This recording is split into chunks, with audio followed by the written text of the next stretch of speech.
Vamos a iniciar con el primer circuito con bobinas aisladas magnéticamente y el enunciado dice: del siguiente circuito eléctrico determinar el valor del voltaje en la bobina en el tiempo, el voltaje en la resistencia del tiempo I de T, es decir, la corriente para tiempos mayores que cero. El circuito que tenemos está aquí indicándonos en qué direcciones se van a calcular cada una de las variables que se piden.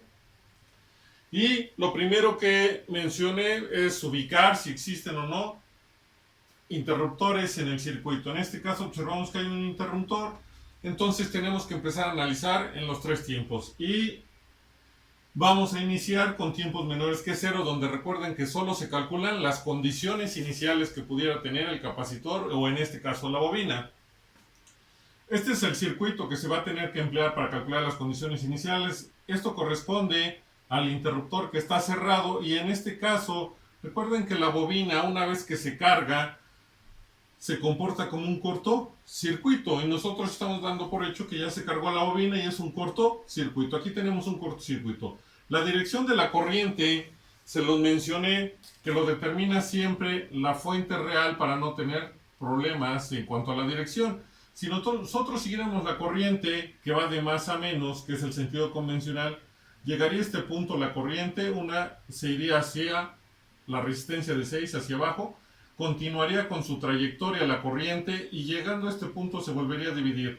Una que va a salir hacia abajo, por eso le estamos dando la corriente o la dirección de la condición inicial hacia abajo en el cortocircuito, y la otra hacia la derecha con toda esta trayectoria. Una vez que definimos la condición inicial o la dirección de la condición inicial, tendremos que buscar un método para trabajar.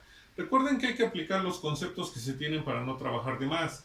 Uno de ellos, y que está en las notas, es que cada vez que se tenga un cortocircuito en paralelo a una o n impedancias, las impedancias se van a omitir en los cálculos. ¿Por qué?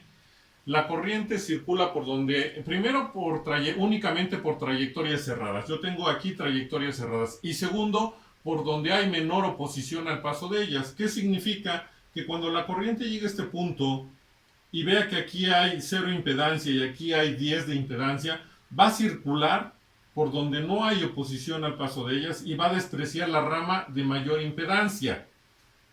¿Qué sucede? Si hay una corriente, pero es tan pequeña que se puede considerar cero o despreciable y no va a afectar el resultado. Entonces, en este caso, siempre que se tenga en paralelo impedancias a un cortocircuito, se van a eliminar. No importa cuántas impedancias sean. Para los cálculos, físicamente ese elemento ya está armado y no lo podemos quitar. Teóricamente podemos hacer ese proceso para que los cálculos sean más simples. Entonces, estos dos elementos se van a eliminar por efecto del cortocircuito. ¿Y qué tendríamos? Tendríamos el circuito que está aquí, donde tenemos a la resistencia de 6, la resistencia de 3 y mi cortocircuito, donde yo tengo que calcular la condición inicial de la bobina. Como tengo una y dos resistencias conectadas en paralelo, y aquí tengo una fuente de corriente que tiene una resistencia en serie, puedo aplicar un divisor de corriente. ¿Por qué no afecta esta resistencia? Porque está en serie a la fuente. Y si está en serie a la fuente, tiene la misma corriente. Eso también es por concepto.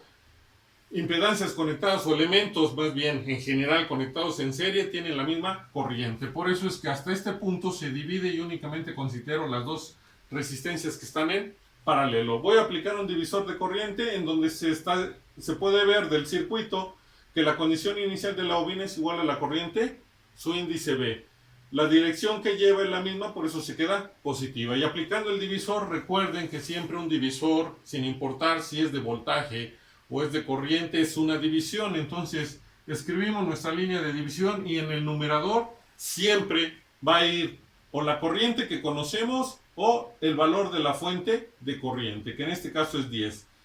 Por ser dos impedancias en paralelo, vamos a ocupar el divisor para dos impedancias en paralelo. Repito, está en las notas, en lo de saberes previos o conocimientos previos, divisores de voltaje y de corriente, donde ustedes pueden ver tanto para impedancias como para admitancias, hacer su formulario para que lo tengan a la mano. Entonces sería la fuente de corriente por la rama opuesta a donde deseo conocer la corriente. ¿Por qué hablo de ramas? Porque puede ser que esta rama tenga 5 resistencias en serie y no es necesario que las reduzca porque en el mismo proceso matemático las sumo y me daría el resultado. En este caso entonces es la fuente por la rama opuesta donde deseo conocer la corriente. Yo quiero la corriente en B, que sería esta rama. La opuesta sería 6. Entonces sería 10 por 6 entre la suma de lo que valga cada una de las ramas que estoy usando. En este caso, una rama vale 6 y la otra rama vale 3. Haciendo las operaciones me queda que es 6.66667 amperes. Ya quedamos que una vez que se obtenga el resultado podemos redondear a 2 decimales o reducirlo a 2 decimales según sea el caso. En este caso vamos a redondear y tendríamos que la condición inicial de la bobina sería igual a 6.67 amperes. Y de nuevo, recordando que una vez que se calcule la condición inicial en tiempos menores que 0, ya no hay nada más que hacer en este tiempo. Seguimos el proceso y entonces avanzamos a tiempos mayores o iguales que 0. Que recuerden que en tiempos iguales vamos a modificar la posición del interruptor. En el circuito original el interruptor estaba cerrado. En el circuito que tenemos para tiempos mayores que 0, ese interruptor debe de estar abierto. Tenemos dos secciones del circuito. Esta resistencia funciona como una unión nada más. ¿Por qué? Que viene al caso de una pregunta que me han hecho. ¿Qué pasa con las resistencias cuando tengo un circuito abierto? En esta resistencia, nada más en la de 3, como está en un circuito abierto, no circula corriente, y si yo quisiera voltaje, pues tampoco tiene voltaje, no me afecta. Su impedancia sí me afecta si necesitara calcularla, pero si necesito calcular voltaje y corriente en esta resistencia, vale 0, por estar en una trayectoria abierta. Esta no, porque aquí hay una trayectoria cerrada que la incluye, ni la bobina, porque aquí hay otra trayectoria cerrada que la incluye. Únicamente es esta si seguimos esta configuración. Este sería el circuito que originalmente nos quedaría en el primer instante en el cual hacemos el cambio de posición del interruptor, y entonces hay que recordar que siempre la impedancia de una bobina aislada magnéticamente es L por S, y el voltaje de la fuente dependiente de una bobina aislada magnéticamente va a ser el valor de la bobina, sea en henrys, sea en milihenrys, sea en microhenrys, por el valor de la condición inicial que se haya encontrado. No lleva ninguna S, eso es por concepto matemático. No lleva S, es decir, al hacer la multiplicación del valor de la bobina en henrys, milihenrys, microhenrys, o picohenrys o nanohenrys, según sea el caso, por la condición inicial de la bobina, ya la estamos transformando al dominio de Laplace. No lleva ninguna S, la fuente dependiente de una bobina aislada magnéticamente. Entonces el circuito lo transformamos al dominio de Laplace. Tenemos que únicamente vamos a trabajar, se me olvidó mencionarlo, donde el circuito contenga bobinas o donde esté la variable que me piden. En este caso la bobina quedó del lado derecho, que abarca estos elementos que nada tienen que ver con estos, y además aquí, si observamos, tenemos únicamente resistencias y fuente. ¿Qué sucede? Que aquí no va a haber cambio, mientras que aquí sí hay un cambio porque la bobina ya se cargó y lo estamos viendo, ¿sí? Porque circuló corriente a través de ella. Y ahora lo que vamos a hacer es utilizar esa corriente para trabajar. El circuito que obtendríamos es el siguiente. Recuerden que transformamos a la bobina como impedancia y sería L por S. Si tenemos que no son 50, son 500, corríjanlo cuando lo estén pasando en su libreta, por favor. Aquí debe de ser 500 milihenrys, lo mismo que aquí.